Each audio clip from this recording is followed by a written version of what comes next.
Okay,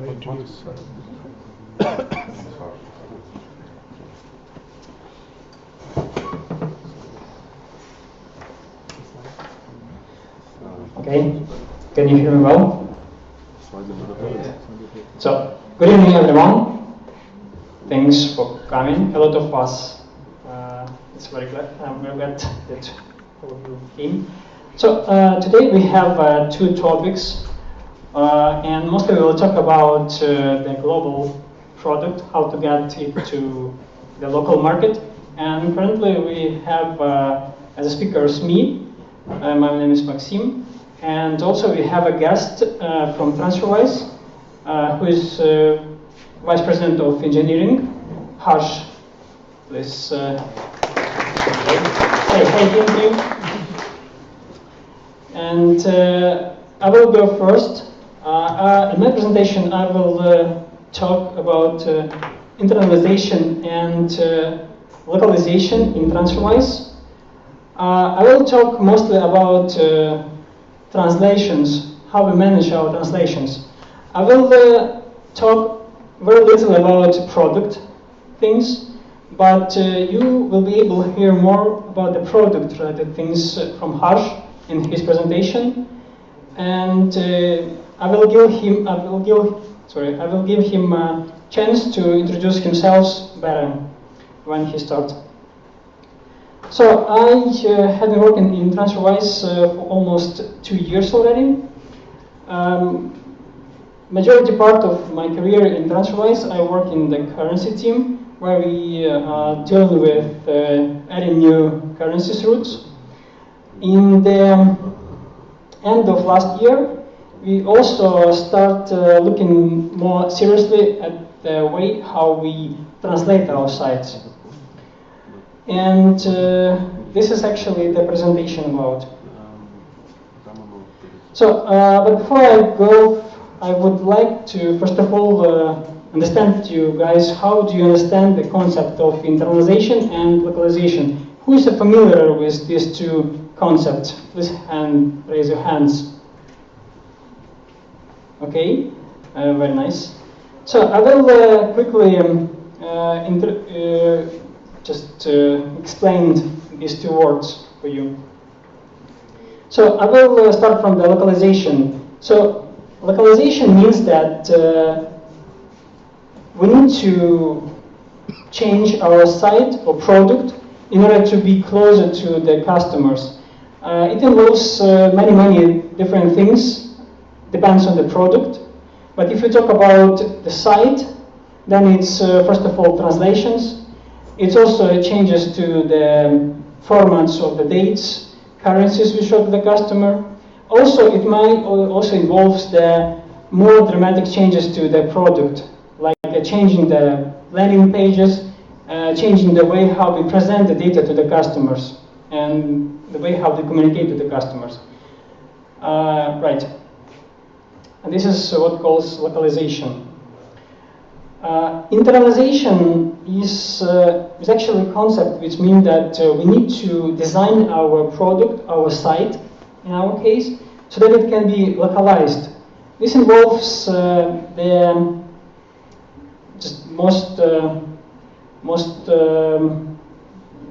case which I can say is that we need to not hard-code our messages on the site, but rather put them into some properties file, for instance, so that they can be translated later on.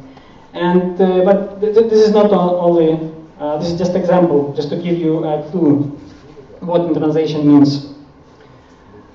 Right, but let's go further. Before I start talking about the way how we handle translations in the TransferWise, I would like to give a few words. Why do we actually need it? Why do we actually start thinking about translating our site into the different languages? I probably forgot to say in the very beginning what is TransferWise, which is I'm going to do that right now. I believe that most of you probably heard about TransferWise, but anyway, so TransferWise is a company which provides a service for sending money abroad. That the essential things about transferwise is that it provides the way to do it in much more cheaper and transparent way compared to how it's done by bank. And despite the fact that transferwise is actually a global company, the global company like a transferwise is very much rely on the local markets. We rely on the fact that how do we talk to our customers. We need to make sure that customers understand what we're asking from them, because basically customer need to trust us. They given us their money, and they need to clearly understand what we are talking to them. That's why we need to translate our site to as many languages as many countries we participated in. Just to give you a clue, that currently we support around 15 source currencies and around 35 target currencies. But it's not always matched with the amount of languages we need to operate with. Right. So one of the reasons why we start thinking about translating our site is because more than 30% of our customers has language preferences non-English, which can be easily checked from our analytics. We gather it constantly. We also know that localized and translated site pages of our site drives the conversion and also increase the monthly new users, because it's also okay, the way how Google search works is also requires us to think about properly translated site, to have properly translated site. So people which are living in different countries, when they start Googling like money service in their language, they basically cannot find the transferwise not in that language which we are targeting into. And basically, performance marketing will not convert in that case. Right.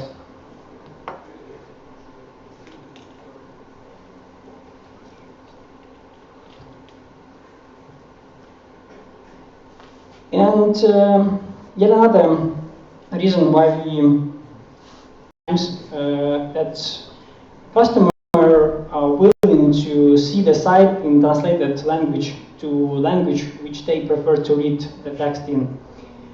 We can see this from the feedback to the NPS request to the customers constantly.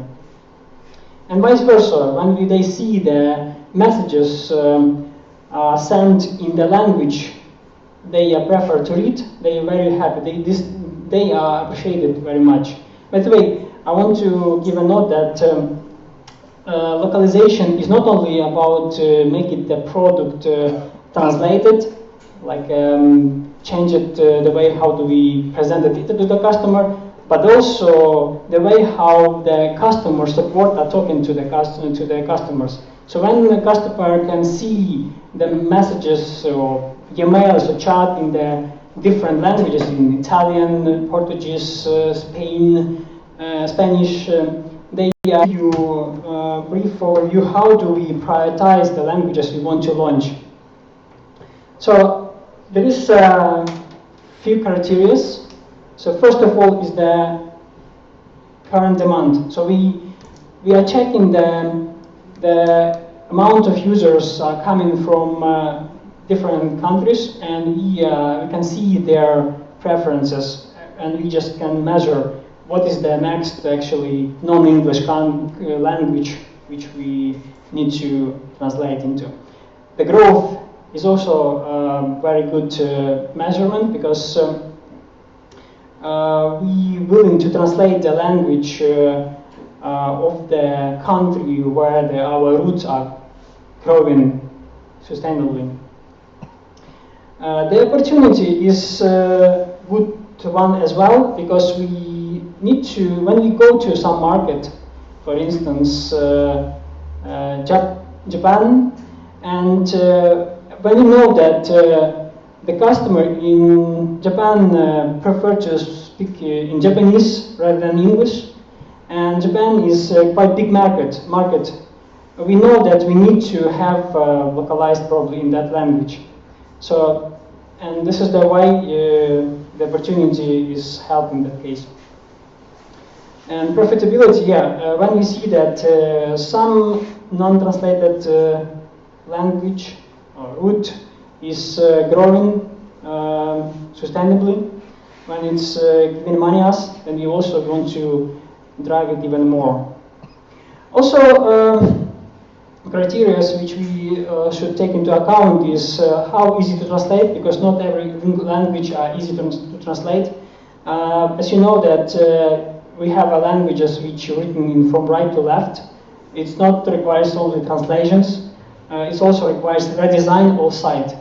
We definitely will be there, but not right now. And availability of translators. About translators, we will talk a little bit later on. But yeah, it's also very important. And the transfer priority. The routes, we want to translate the languages to those, for those countries where we are presented. So that's also. And so, next section which I want to talk about is actually how do we start? Because transferwise is actually the all development are driven by MVP, so MVP-driven development, so minimum viable product. So we start building our product from very small pieces, and then measure how it works, and then improve, constant improvement. So, and this is all related to the translations as well. So, first try to translate our site was done by freelancers. So guys from our team, not from my team, but from transferwise team, just exported some messages from the properties file and gave them to the freelancers for the translations. So in this way we achieved some progress. So we translated some part of our site, some home pages, some part of the home pages, and it was translated into probably two languages, German and Spain. The problem we faced with is that the quality of the translation was very low. It basically was led by missing the context. About the context we're also going to talk a little bit later, but without the context, translators cannot understand where is the message are going to appear in. And basically, when we translate the site in that way, in the end, we will see the site which is translated in the Google translator way. So it just very machine. It looks like translated by machine. Right. And the next step was is employing our own customer support. As I mentioned previously, that we are aiming to talk to our customer in the language they prefer to speak in. So we have a customer support team of 250 members, and we have 46 nationalities. So you can imagine how many languages they are speaking in. And this amount of people allows us to use them to translate our site. In this way, we achieved quite good quality of the translations for German and Spain. So we built a quite simple process. We used Slack as a communication channel between the developers and translators. So developers was responsible for asking the translation for German and for Spain from translators and putting these messages to the source code. This was how it built initially. It worked well, but it's hard to scale because it worked well for quite well. more or less well for German and for Spain, but it most probably will not work for languages we are willing to launch. We are willing to launch 6+ more languages, and this is not the final goal. So we decided to go to the next step. And when we started researching how we can improve the process, we end up having using the translation services. So this is like a big market of third-party services which provide the facility to manage the translations. This is just some of the companies which is quite good, solid players on the market: SmartLink, Cordoba, and Crowdin. So just to give you the idea that we are using currently Crowdin for managing our translations, but SmartLink and Cordoba is also quite well. All of them provides the basic functionality to provide the facility for translators to see the English text and make the translations. This is the just basic functionality. All of them provides different other facilities, which are quite, the amount of them are quite big. I'm not going to talk about all of them currently, but we'll focus mostly on Crowdin, which we're currently using. By the way, Crowdin is a Ukrainian company. The company is sitting somewhere in the west of Ukraine. And it's the reason why we decided, it's from the cost-effective point of view, it's quite good. The amount of functionality it provides compared to the price we need to pay is quite good. So the Crowdin provides the way to manage the languages we want to translate. You can just easily add or remove the languages. You can invite the translators. You can see the many settings and the files. So regarding the files, Crowdin is actually like a mirror of the structure of the file system of the working of the project, and you can specify which files contains the translations which you need to translate. And during the synchronization with Crowdin, about what we are going to talk in a minute, you can specify which languages you want to sync. So on so here you can see the list of files, which is synchronized. This is like a progress of translations. This is like a folders. Very nice. And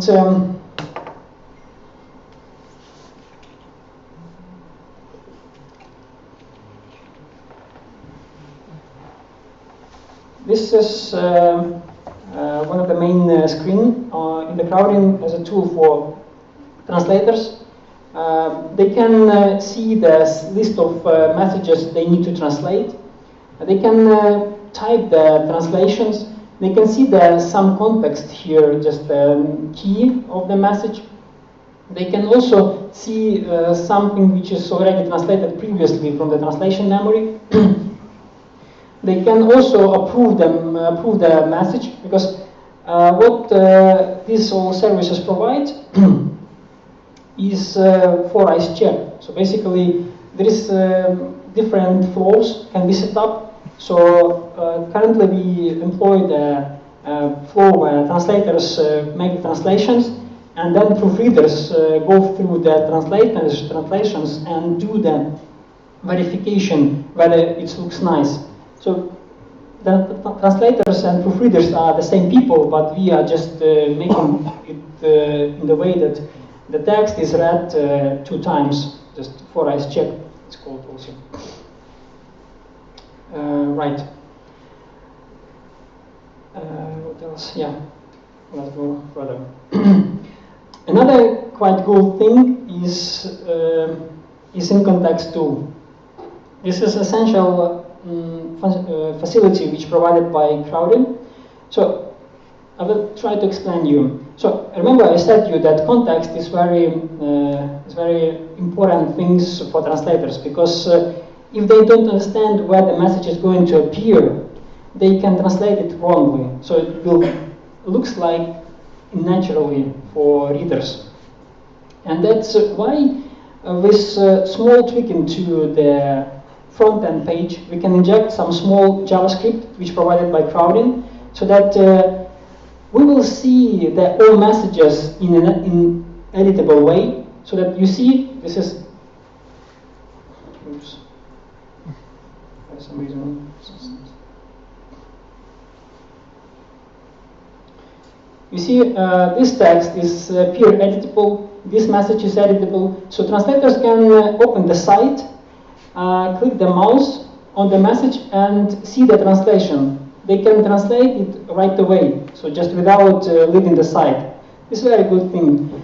It's a very nice tool for translating the site from very beginning.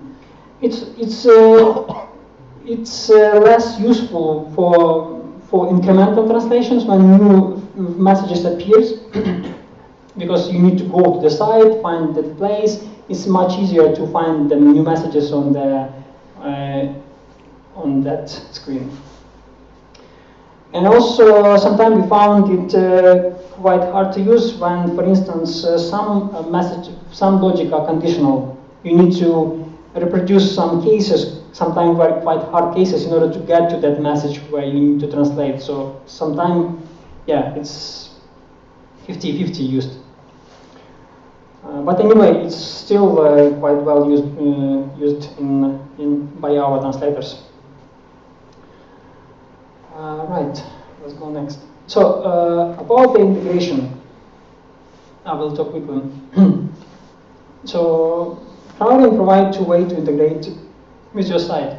As I said previously, internalization is the way to is the approach when you extract all your messages into the properties files. And I believe that developers are quite familiar with that concept when you have a properties file with your source text, which is quite often English one, and then you have a list of other files with underscore UA, for instance, which contains other language, other messages are translated into the appropriate correspondent language. So what the integration means is that we need to, first of all, upload the sources to the Crowdin. So in this way, we let the translators to translate it, and then download the translations. That's the way how the integration usually works with all this kind of services. So the Crowdin provides two-way, as I said, command line tool, where you can say, hey, please upload my source messages, hey, please download translations into working copy. They need to commit it to the source code. Also, there is a REST API, where you can tell to the service, please provide me the translation for this file, please upload the content of that file to the Crowdin, etc., etc. Some other services also provide the way to integrate with your, for instance, GitHub repository using the webhooks, so that service are listening to the webhooks. So whenever you commit any changes, and if these changes contain some files which are you interested in, it will eat it and parse and then store in the service. And vice versa, when translation is done, some notification can be given to whatever service which is interested in it. Right, and yeah, another essential things which I wanted to mention is the context I already mentioned. Yeah, terms.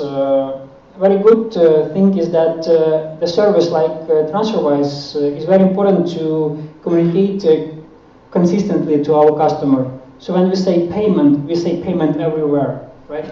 When we say some other things like I don't know, recipient, we tell recipient everywhere, on every language. It's very important. It's not to mix, not to confuse customers. So terms is also like a terms and dictionary is also a thing which is available for almost in every services like Crowdin. Translation memory.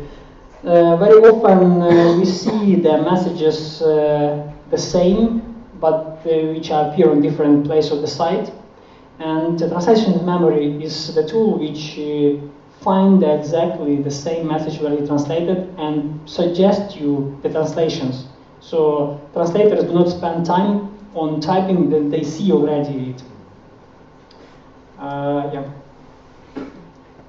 Good. And also, given all this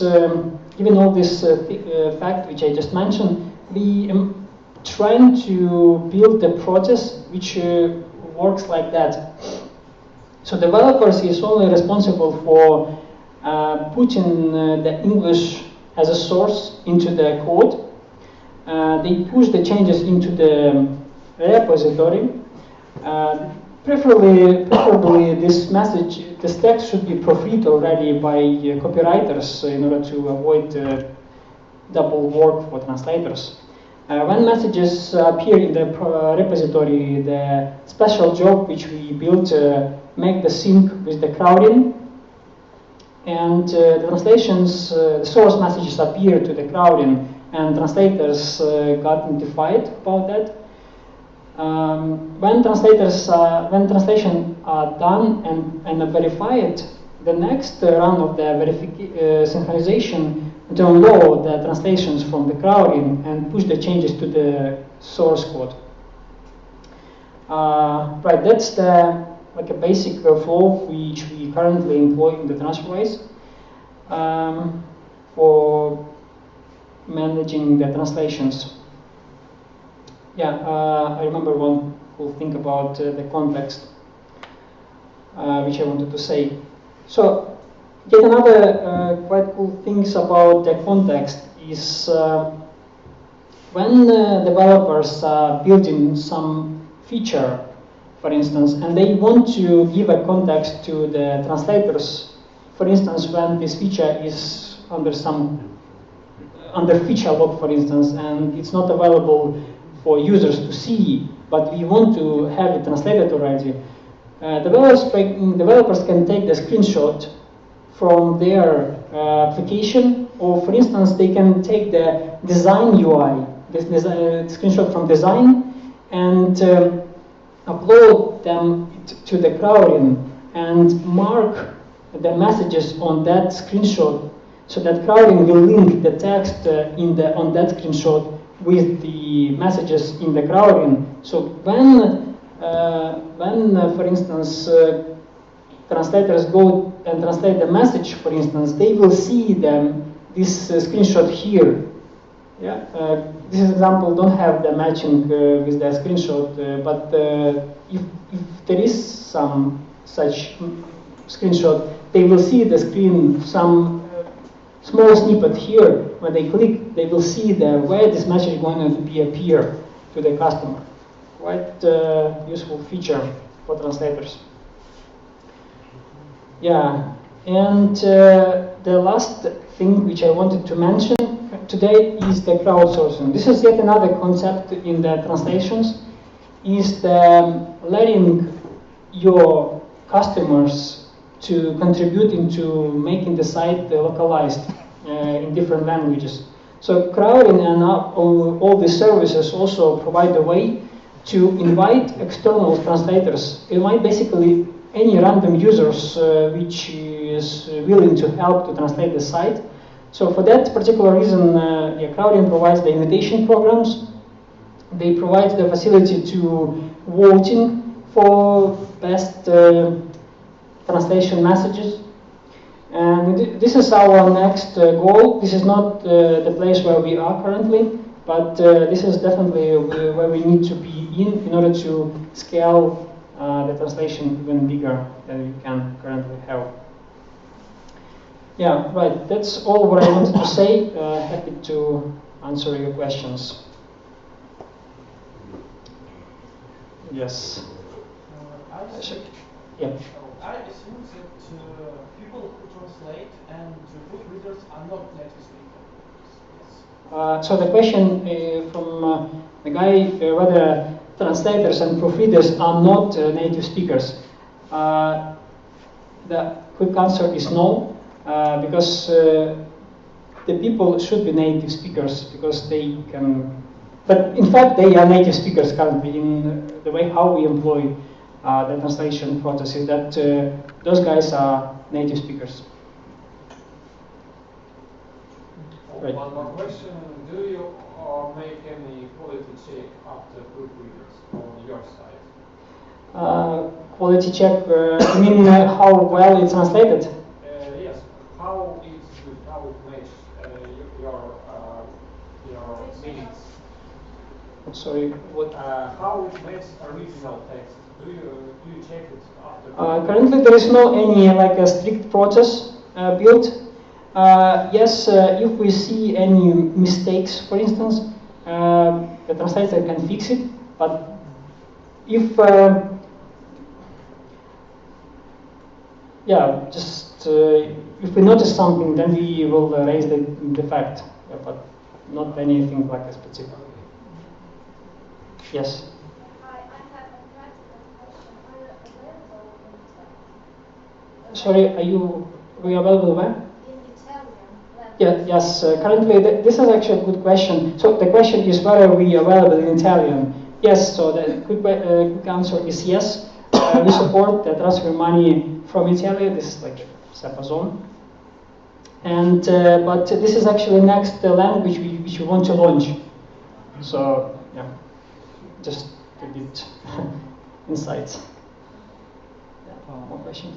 My question: you told us that you're working with files, and how do you provide the context within these files, or the files are just uploaded to the service and you add the context in the service? Yes. So the question is how we add the context. So the files is just file. They contains the. By the way, the Crowdin provides supports many format of the file. It can be just properties file, it can be JSON, XML, different other. So this is just key and message. So the context need to be provided afterwards. Okay. Do you use some kind of placeholders within the text? Yes, it's supported as well. I'm sorry, I was just a little bit late. Maybe you answered this in the beginning. Did you try any other services that accept Crowdin, or why Crowdin is better than others? So I will try to. So this. Okay, it's already switched to other presentation. But this decision was made not by me, and I was not participating in that decision. And even the guy who decided to go with Crowdin left the transferwise currently.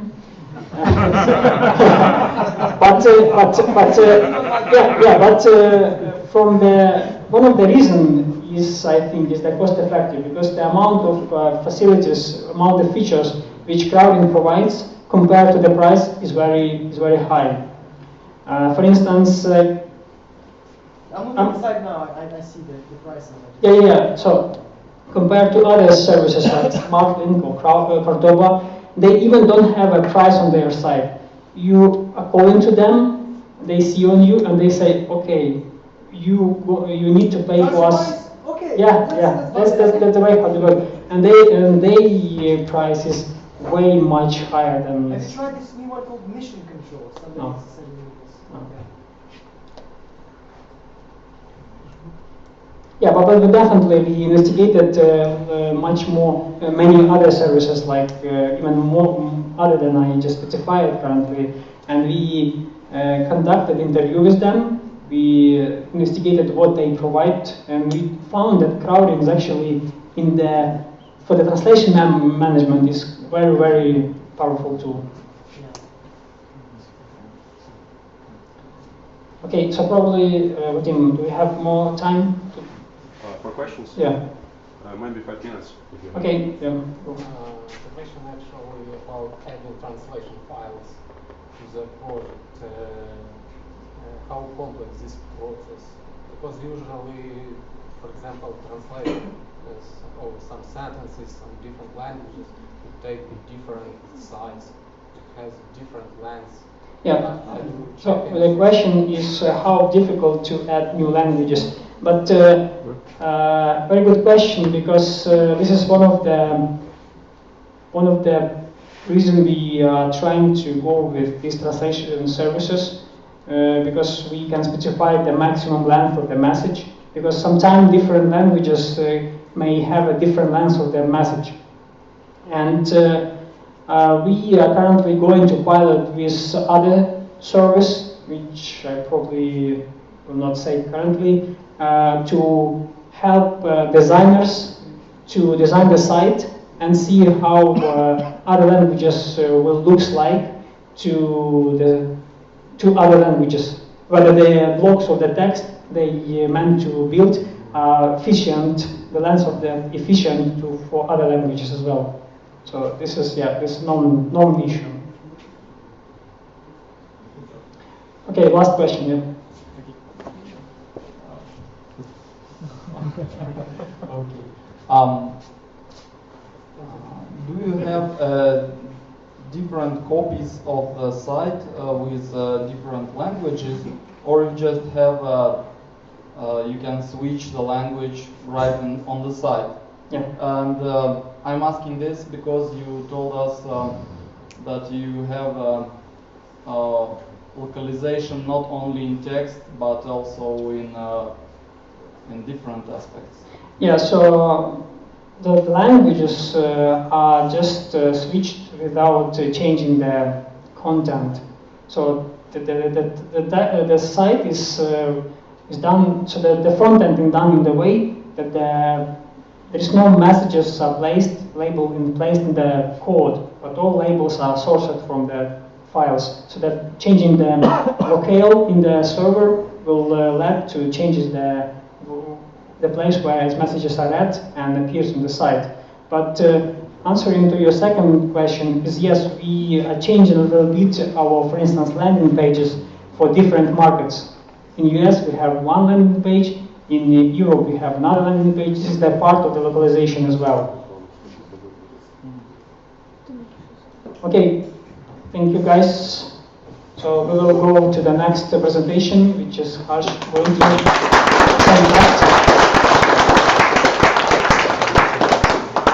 Thank you, Maxim. Couple of words. So guys, it hasn't been told, like currently Harsh, our special guest, will talk. He's Vice President of Engineering in TransferWise, which means like he is very main person in engineering. And after his talk, we will also, like first we will ask questions from him, and then we'll go downstairs to eat pizza and all have fun and chat. So you will be able also to discuss it below, downstairs. So Harsh, welcome. Thanks, guys. So I am in between you guys and pizza. Not a great place to be. All right, especially engineers and pizza, right? Awesome. Okay. How many designers in the room? How many product managers in the room? What is everybody else? All right, cool. So first of all, one more round of applause for Maxim. I think it was like awesome talking about how we do translation. I've heard great stuff about this community in Ukraine about how people get here and share together and share ideas. So I think it's great that we can share ideas on how we're doing some stuff and learn from you guys too. So first of all, everything I talk about here doesn't happen unless what he said happens. Okay? The first thing of building a local product is translation, right? What I'm going to talk about today, purposely I kept it out of TransferWise. So I was like, getting up here and talking about TransferWise, Maxim did that. I'm going to talk about a little bit from my experience before TransferWise and having built product and technology across, 1, 2, 3, 4 continents and trying to scale product across the world to understand share with you what my learnings are. One, around how do you build a local product? That's the first thing that I'll talk about. And second, what kind of engineers and what kind of thinking you need to drive that local product. Okay, so let's go. So that's me. As Vadim said, TransferWise VP of Engineering. Before that, I was running a mobile product for PayPal. So taking care of the Android and mobile iOS, even BlackBerry, yes, apps, and also love Scotch. My counterpart, Nilan, loves tequila. A very horrible picture. So.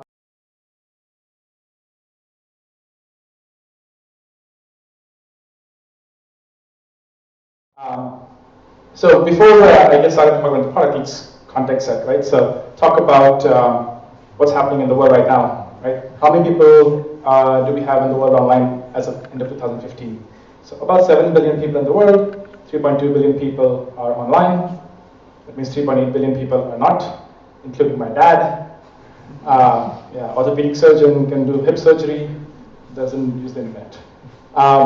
So if you look at developed countries, about 85% of the population, so what I'm talking about is like the UK, US, the penetration of internet is pretty high already. But if you look at a lot of countries which have still penetration left for the internet, these are some of the major countries, and if you can see, there's a lot of population density in these countries, right? And the way the product changes as you launch it in different countries. I'll give you some examples, concrete examples of companies which are doing certain things differently, and culturally how the local product changes. So India, Indonesia, Pakistan, most of Africa is still not online. Right? Anybody wants to guess internet penetration in the Ukraine? 70? 50. Okay, who said 40? Close to 40 too. So of course the source is Wikipedia, so please check it.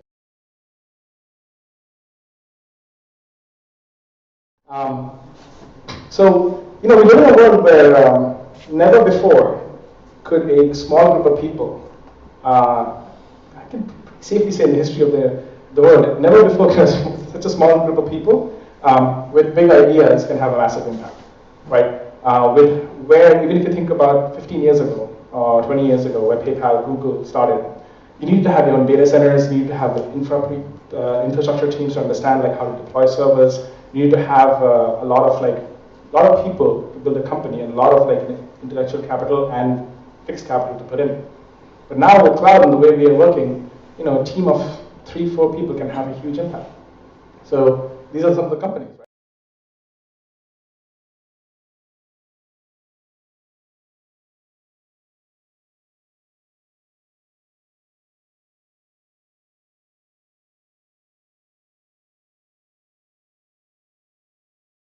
Right now they have Facebook Messenger.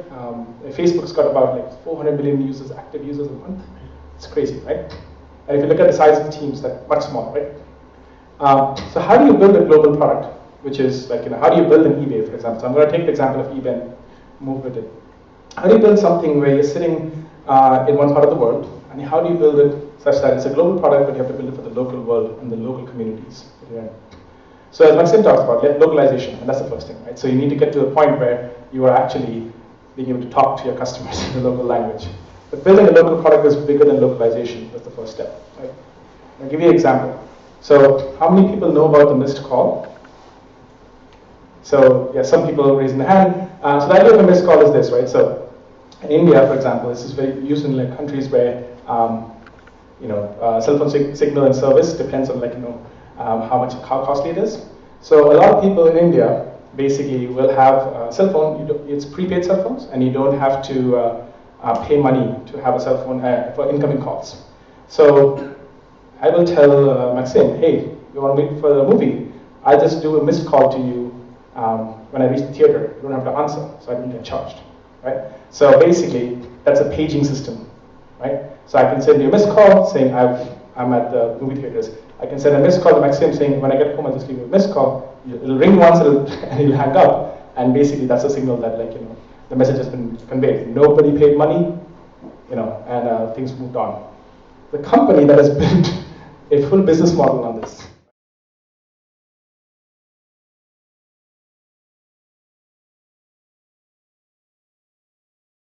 What they do, they call it One Ring, right? So they basically provide you services like, this is the example I was giving between me and Maxim. but you can do account verification.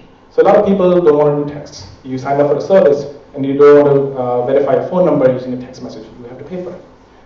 So what we'll do is, TransferWise can say, hey, we have 200 numbers, right? You're going through the verification flow. You need to verify your phone number. Just call us at this number. And we will actually receive your call and hang up on the second ring. You didn't pay, we know your number, done, right? So that's one way to do a conversation with the number. Advertising offers. So this is happening a lot where Walt Disney, for example, right? They are signing up people by doing missed calls. So you want to receive alerts about messaging or advertising offers around, say, I don't know, Dora the Princess or whatever it is now. You can sign up by doing a missed call. We have your number, and then we can send you text if you want to. Voting. So American Idol, I don't know is it a Ukrainian Idol concept, but a singing competition, right? So basically, like getting 40 million calls for Indian Idol for the final voting happened. All were missed calls. Nobody picked up the phone. Right? So you're running the rails of the telecom industry, but nobody's answered the phone, and people are voting, right? Pretty amazing. So this goes back to if you're in the Indian market, or if you're in the African market, if you're in the Pakistani market, if you're in a bunch of markets where this thing doesn't happen in the US. Why? Because you pay. It's amazing to me. It really is. But you pay for incoming and outgoing minutes, right? So it doesn't matter whether somebody answered your phone or not. The moment the phone rings, you pay for it. So it doesn't make sense in the developed market. It makes sense. This one is close to my heart because I saw this through my lifetime at eBay. Reinventing shopping. So how do you build a local product market fit? And this is the example of things going wrong. So I'll show you how this works. So eBay early on realized that India is going to be a big market, right? 1.2 billion people, still about 400 million people online only. In 2004, they bought a company called Bazi for 50 million. A lot of money in India, chump change for eBay, right? And what the guy who had built Bazi was, he was in Silicon Valley.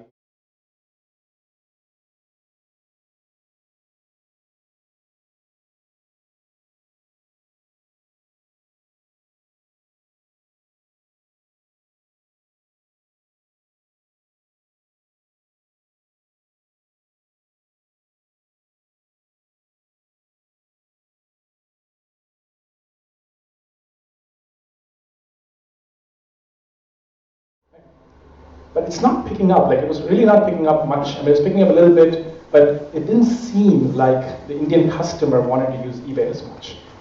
And also like the trend of online shopping was still just picking up. Then a new upstart, like a startup comes around called Flipkart. We launched in 2007, 2 years later. The growth in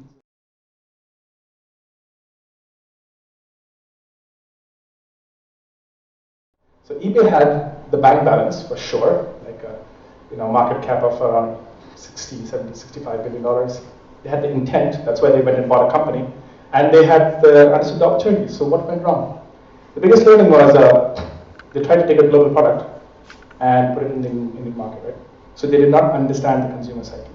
They don't understand the consumer. They said like, it is so much work to take our 6 million lines of code written in Java and do if India and do a whole bunch of shit. So I'm just gonna like keep it there, and I'm gonna like basically force the user to use the site that people in the US use, right? Other than doing translation. So what did give Flipkart the advantage? So to understand that, I'm gonna take a small detour, which is talking about money and talking about the color of money. So most of my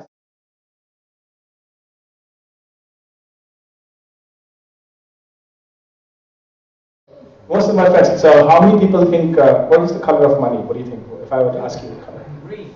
Yeah, exactly. Right? Why do you say green? Because dollars. Perfect, right? So that's what most of my friends would say too. How many people know black money and white money? Oh wow, okay, this is amazing. Alright, cool. So black money is a concept which basically, I think you can Google it. Black money means undeclared money. You didn't pay taxes on it. White money means declared money, right?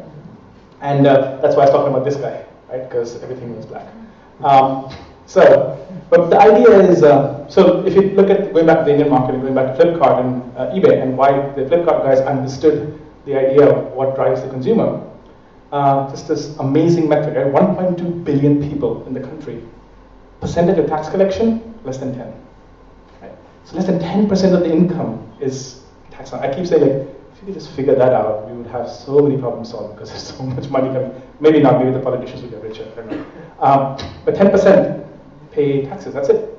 So people are sitting with a big bag of money, it's cash, or it's still black. You can have money in the bank account, but it's black and not declared, right? They're trying to fix that. So there is two things here that is very important for the Indian or the consumer at that point, right? One was, I don't want to buy stuff with declared money because otherwise where do I spend my undeclared money on? When I go to buy clothes, I use undeclared money because when I buy a house, it's a big enough thing, the tax guy might come after me, so I'll pay it with white money, right? So black money is superfluous, white money is precious. And then the second one is, I want to window shop.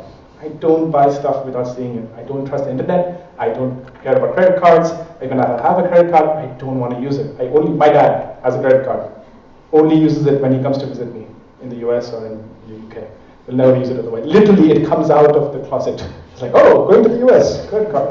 Right? So they took that problem, and what they did was they figured out that psyche, and they said, forget about building the best website, forget about building the best checkout experience, forget about building all other stuff. We need that, it's fine. What you need to do is build a delivery network, which is insane. Like, what they started doing was they solved the problem from a perspective of the customer. So they said, there's a lot of courier companies, and there's a lot of labor in India, and labor is cheap.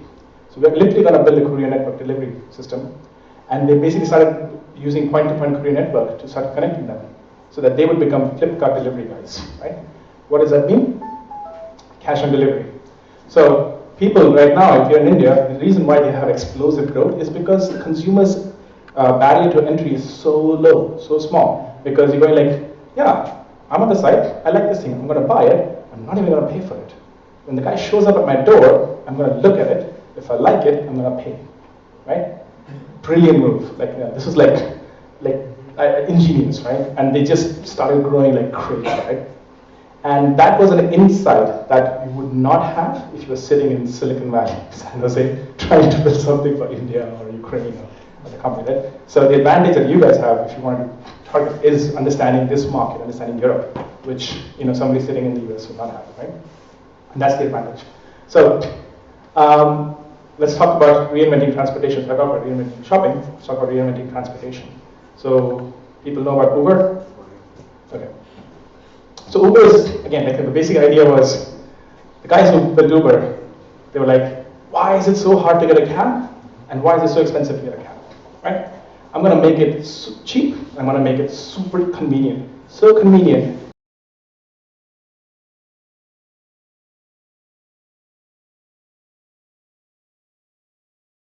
Never have to carry cash. They literally, they were, if you go back and look at Uber's pictures, they're like, carrying cash is dirty, cash doesn't have to be dealt with, doesn't work. We just want to make it the best experience possible. Just use your phone. Great. Of course, copycats came around. So you've got Taxify in Estonia, you've got Grab Taxi all over Singapore and all over Asia. All that is kicking Uber's butt in like most Asian countries, including India.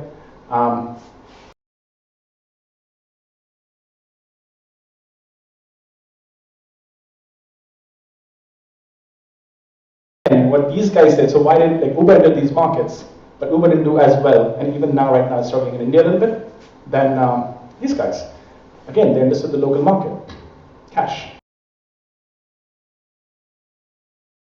So the market in the US was driven by riders. It was driven by people who are like, I want to ride right now, so the suppliers came, which is the drivers, right? In the market in India and a lot of the Asian countries, they're still driven by drivers, but by the riders, but the riders always have cash. And the supplier, which is the driver, wants to deal with cash because then he can do black and white, right? So it actually took Uber, I did this talk about 3 months ago in Estonia for the Fresh conference. Uber did not have this option. And I made a prediction that Uber, if they're smart, will put a cash option for developing countries, and they'll have that there. But not they're listening to me. But it's a very interesting thing how they evolve in the product. So they actually have people on the ground giving feedback in to the product teams. Right? Great. So what? Like I'm talking about this local product, global product, big deal, right? So the idea is, as I said before, the numbers. You can't build a large company without having penetration across the world and you want to scale the market and scale the product across the globe, you have to think about the local markets. So what kind of engineer does it take to build that global product? Right? So building is equal to engineering. So we all know about full stack engineers, right? Full stack, work on all parts of the stack.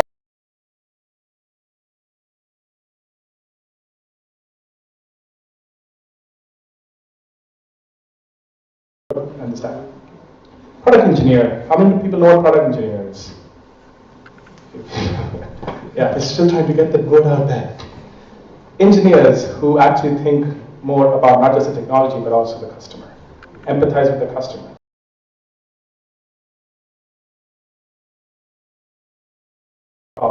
Work from the perspective of not, I've got to build this one feature because XYZ, my business analyst or my client wants it. I want to build it because first what am I trying to solve? What does the customer need? And then figure out what to build, right? Very different approach outside in. So I know exactly how you feel. Try to find a common thing for that. So the idea of a full stack product engineer. So this is, they take the full stack idea, somebody who can work across the stack, and then take the product engineer aspect of it. So I'm gonna leave you. This is my last bit about the case study of what happened, right? So I was thinking about, there's this problem that we were trying to solve, which was around local shopping. This was what I did at eBay before I moved to PayPal. And trying to beat Amazon on delivery, basically, okay? So the problem is this, right? On average, a package, which is bought on eBay, travels 800 miles. It's insane, right? To get to the buyer. On average, a package on Amazon travels 80 miles.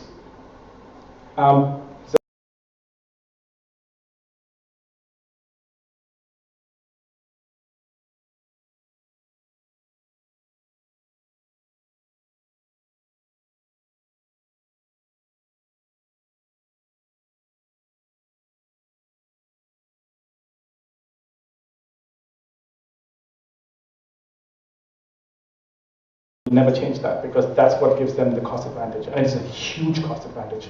Like if eBay starts doing warehouses, that company's out of business, right? So that's a very, very big cost advantage. Amazon knows where the packages are.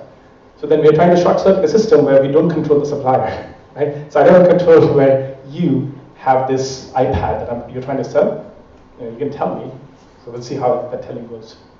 So yeah, basically, in the day and age, like back in the day, eBay people would be fine to say like, yeah, I'll wait for 7 days, but now with how fast shipping is moving and Amazon Prime and instant gratification, people want things fast and cheap, right? So the engineering solution to this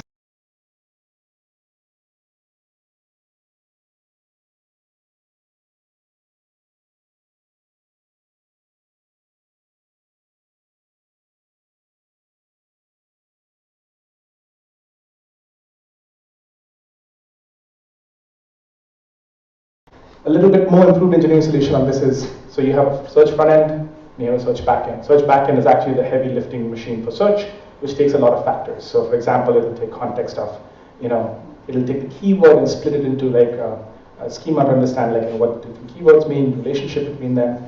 And if we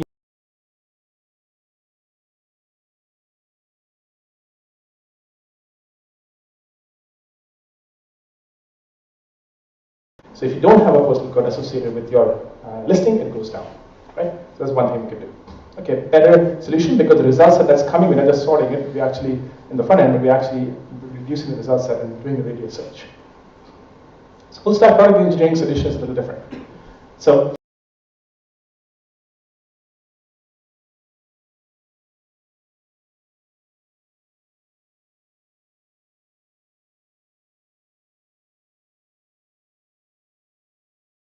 the assumptions are very interesting, right? So if you, like any other company, I guarantee you, including transferwise, right, our basic assumptions are very hard to change because the assumptions are fundamental things that were built into the company's stack and the company's ethos. It's very hard to change that, right? There is still a table in called eBay items, which has got way too many columns than I should be speaking, like the number of, it just keeps adding, right? So the assumptions here was that each item listed was unique and special. So the first item that was ever sold on eBay was a broken laser pointer that the founder Piero Migliar put up. It was a cat toy, and it's like broken. And the guy said, trust me, and he sold for $21, which is insane to me. But like, and the guy's like, Priya said, dude, I'm an engineer. I tried to fix it. It's broken. He's like, no, I collect broken laser pointers. I know, right? But that laser pointer was unique and special, right? Second one, because it's unique and special, the item has one location. Right?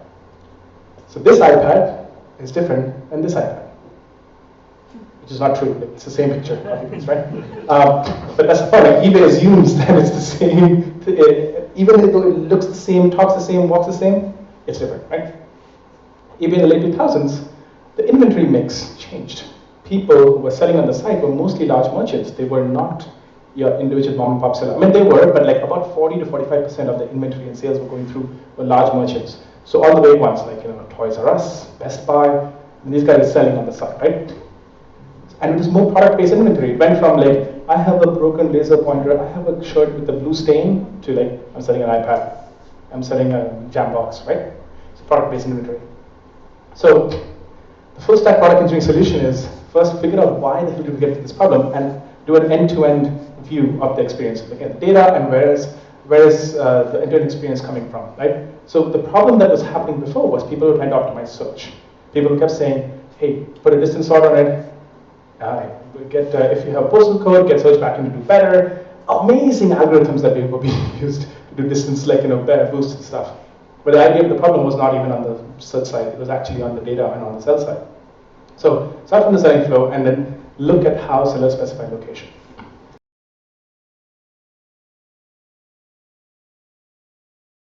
Was based into one item, one unique item exists in the world, and there's one location. You had one location entry. If you're at Toys R Us or if you're at Best Buy selling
fix it.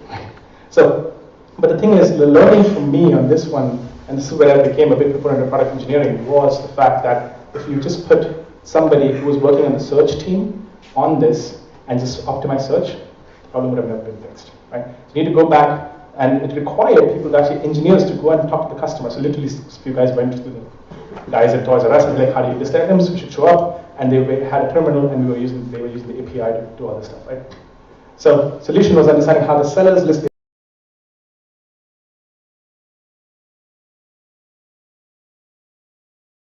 the end-to-end flow, and the customer talk to the customer, right? So I go back to the thing I started with, which is like, we live in a world where small teams with big ideas can have massive impact, like the WhatsApps and the lines. But to do that, you still need to scale the product, which is think about the local flavor. And for a lot of you guys, the local flavor would be here, the local flavor would be in Europe. You have that advantage as opposed to other companies. And the bigger piece is engineering from a perspective of the customer, not just from a perspective of technology. So overall, that's it. Happy to take questions.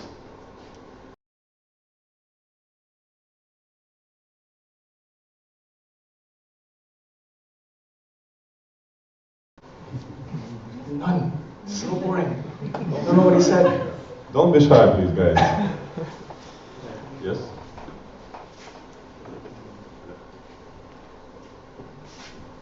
Hi. I don't know, but I think transferwise work in India too. Is am I right?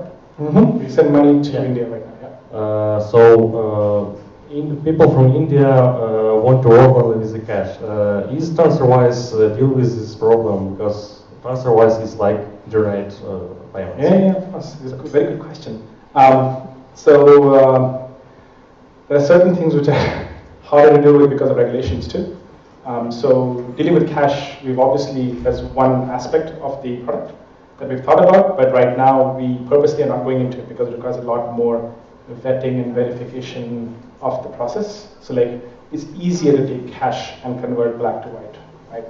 So if purposely, because the amount, we feel we've got more to do and more coverage we can do with building the product that we are right now on the internet, bank to bank.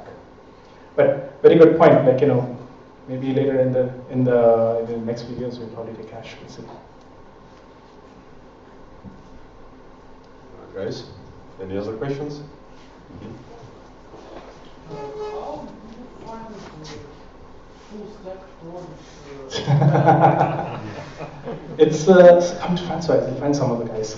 No, I think it is still a discipline that is forming. So usually you meet engineers who believe in taking a problem and working on that, but the problem scope is very defined already by the time engineers get it. So most of the time you'll see engineers working through tickets which are like, do this, this, this, this. It's already closely defined, right?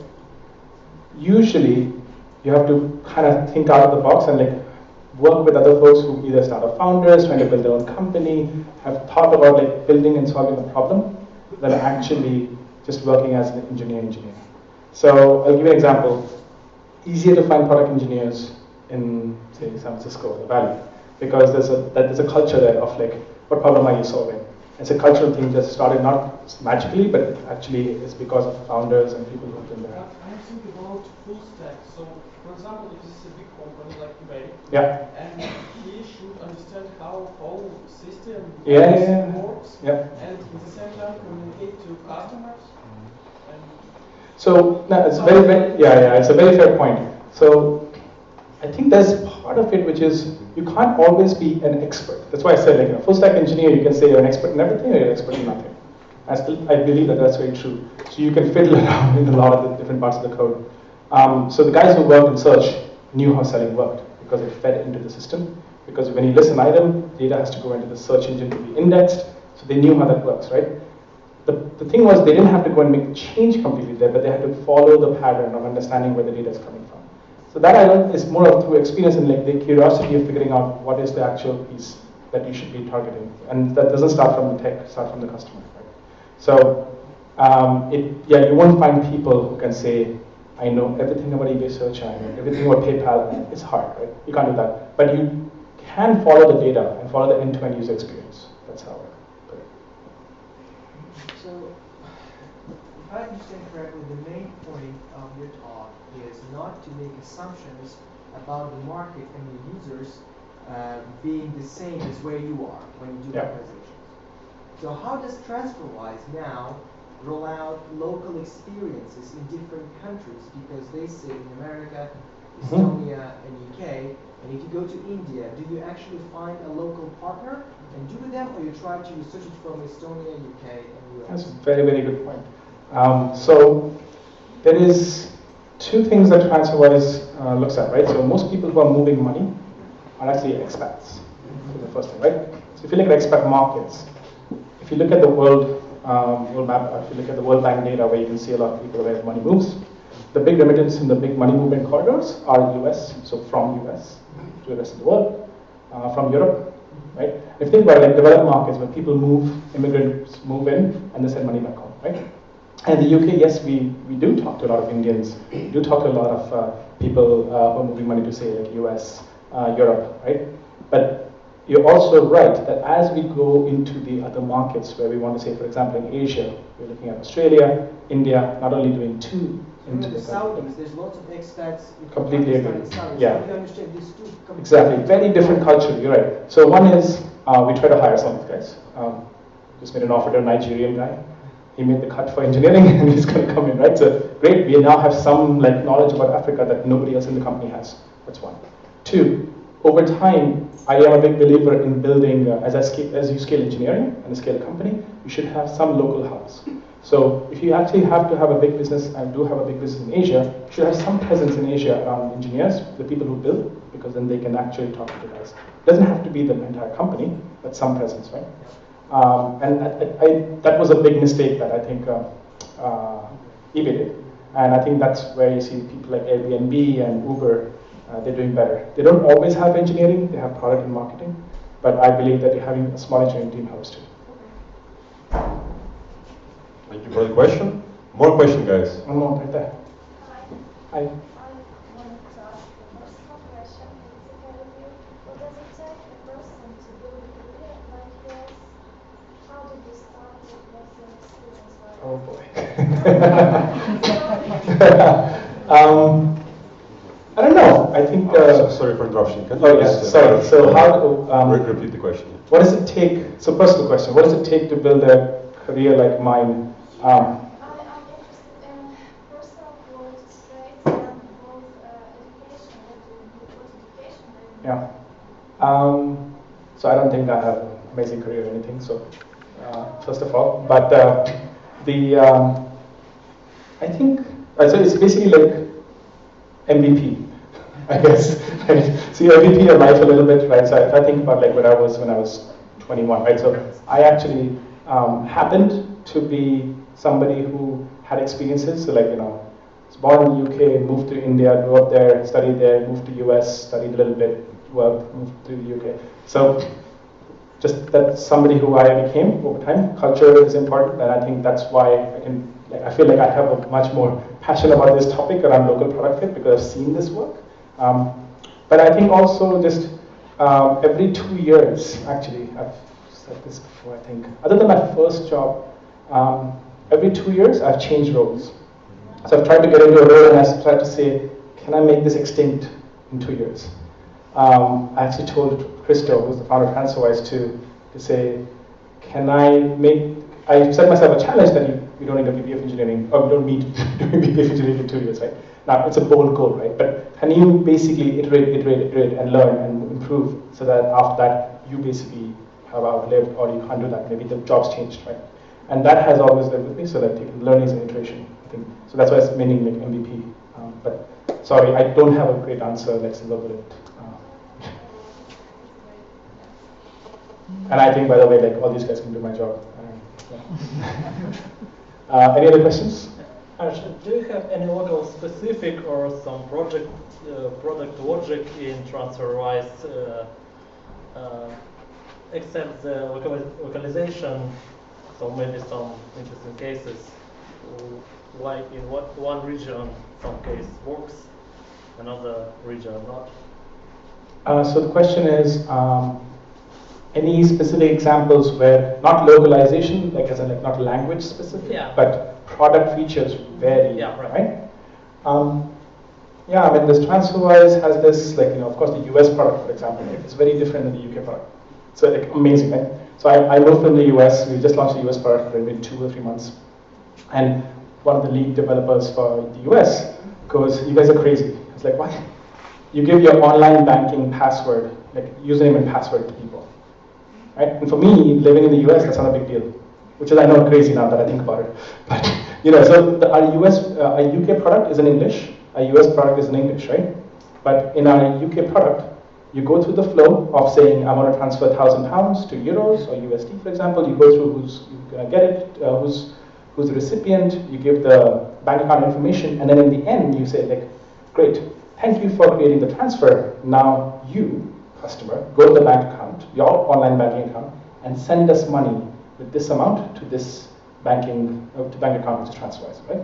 And we wait until that money comes in, then we know it's from you, we match it, boom, money moves, right, from our account. In the US, we don't need to do that. We don't need you to log into your account. We basically say, give us your username and password. Now, of course, we don't store your username and password, but there's services which will help us connect securely into your bank account and do what is called the ACH pull. So ACH is something called, it's an old technology from the 1970s, automated clearinghouse, which banks use to communicate basically for domestic money transfers.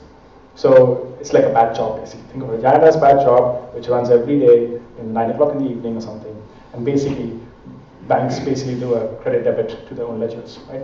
But you can authenticate that specific action by giving your username and password. It's a very different thing. Like, so if I go to a UK consumer, if I go and ask Alvar, I don't know, give me your online bank account information, I'll never get it, right? A US consumer, always. And this is a big part of local product fit. How do you understand the consumer? So for us, if we went to the UK, the US, and told them to do bank transfers to us, the product won't work. Any other questions, or we can go to pizza and I can answer questions there. Harsh, let's maybe get more questions, because pizza may be not arrived, but we will solve this issue currently. So guys, do you have any more questions at the moment? He's like, I just want pizza, man. Okay, let's. Oh, one more right there. Okay, there are more questions. First of all, thank you for this fruitful presentation. I just wanted to know how did transferwise start to gain critical mass? When did it become so popular and customer? Yeah, I'm going to steal Nilan's thunder a little bit. So the basic thing about any startup is how do you take an idea and find a product market fit, right? And finding a product market fit is really, really hard, but the idea is that you basically go back to what I was talking here, talk to your customers. So let's say, first of all, you are smart enough, fortunate enough, whatever you say, to see a problem in the world, and you have the capability to solve it. Then when you solve it, it is not problem number, what Steve Blank, the guy who wrote the book on lean startups, right? He says, don't solve problem number 40 in somebody's list, because you'll never be able to do anything with it. Are you solving problem number 1 to 5? So some part in the world, some people have that in their list to say, like, it's problem number 1 to 5. There's enough people that have that problem. First, you have to figure that out by talking to customers and launching this. Individually, your early customers are the only ones who can help you scale a product. So you can do marketing up the wazoo, you can put links in all these forums, it doesn't matter. Eventually, what scales a product, that's how PayPal did it, that's how eBay did it, that's how Google did it, Evernote. Like, take any of the ones that have become big, like Evernote. It's an example because it's in my head for word of mouth virality, but TransferWise is the same way. So our earliest customers were the ones who gave the best input to improve the product, and also became evangelists when we improved the product to the point that they felt it was the most awesome product they used. So instead of trying to do a lot of other things, build the product. And the way we've scaled it is, so there's this whole thing of how many people know what NPS is, Net Promoter Score. So this guy from MIT, smart professor, a few years ago, I think 2001, 2002, basically came up with this idea of saying, forget about all these amazing statistics and these regression algorithms. A simple idea of, like, ask your customers from a scale of 0 to 10. How likely are you to recommend this service? Simple, right? Everybody from 0 to 6 is graded as detractors. Everybody in 7 to 8 is neutral. Everybody in 9 to 10 is an evangelist. And now, or a promoter, and something. And your job is to basically take all the guys from 0 to 6 and move them over to 9 to 10. And if you get more and more people over to 9 to 10, eventually you build a good enough product that people are evangelical about it, right? So if you use Google, there's a reason why you use Google is because you love Google, right? Google is the best search engine you've ever seen in your life until somebody else comes and builds it. But it had to become the best search engine for you to become evangelical about it, right? Same way with TransferWise. So our idea was, you get customer feedback, fuck, money didn't move. All right, improve that out, right? Oh, okay, from dollars to pounds, we have this issue. We have delays for like 2 days. We said 2 days, but it took 4 days. Why? And you keep iterating. There's no other way. And basically keep moving the same customer over and over and over. And eventually, you get to the point where they help you with marketing. So, sorry, long answer. Yes. Okay. Question not related to TransferWise and about your previous work about eBay and maybe PayPal. Do they have some kind of teams that try to straighten out the line from how the customer goes from the searching the product into buying and receiving it? Because from my experience, the maybe not the PayPal, but eBay is very complicated and not right from point of user experience. So I got the part where eBay is very complicated. But the question is, how do you figure out the streamline method to how to improve the product? Does the company have this team that work on this user experience, or okay. they just it's just like whatever, man. Yeah. No, trust me. So it goes back to again context, right? So why did eBay become so complicated? eBay became complicated because eBay has a C2C product. So if you look at eBay, everything in the system is unstructured, what you would call unstructured data, right? So the search problem at eBay is the same problem that Google has. It's not the problem that Amazon has, right? So if you think about technologically, the problem, because when you write a description for an iPad, and when Ego writes a description for iPad, it's different, even though it's the same freaking iPad, right? So if I'm writing a search algorithm, I have to parse that and correlate that and understand that it's still an iPad, right? So with Amazon, it's easier, in the sense like, you have product details, none of the details have to be filled in by the users, right? But eBay believed, again, going back to the assumptions, everything is unique and special, right? So your iPad's not just an iPad, it's an iPad that your mom gave you and had to raise money through crowdfunding, but a Kickstarter campaign up there, and that's why it's so emotional to you and all that. Right? And you can say that that is not relevant. For the eBay community, it is, right? And it used to be much more than it is now, but people, like, there's a whole thing about give as many descriptions as you can, because if you tell a story, then your price and the product sells more. So the team that worked on conversion, going back to the question, sorry, the team that worked on conversion, there is obviously like multiple teams that look at it, but they were trying to build, eBay's trying to build a product which caters to everybody. Right? It caters to hobbyists who care about this. eBay's, I think, over 30% of sales come from collectibles. So people who collect stamps, cards, baseball cards, right? So it's very, very big piece, right? And also, eBay does $5 billion of transactions for cars. Again, people who sell cars online who are hobbyists. And they are big, passionate guys who are writing about their car and how they build it. So for them, if the product is the same as the guy who's selling an iPad, it's a very different customer set. So they're trying to cram everything into one product. That's the problem. So it's not been very easy for them to scale this, but they cannot, unless they start going and owning inventory, it's not possible. So conversion, and actually the last part was, we saw higher conversion in the mobile app than the website, because small form factor, which means you're forced to make decisions to remove stuff that people cannot use. So it was basically a streamlined method. So if you want to use a streamlined method, mobile app is more streamlined than the website. But there is a team focusing on this. Sorry. Pizza here? Yeah, we should be nearly okay. Let's give a shot for the last question, if anyone has it. Or no, guys, let's go for pizza. Yeah, everybody's like, question. Cool. All right, cool. Let's go for pizzas downstairs. Thank you.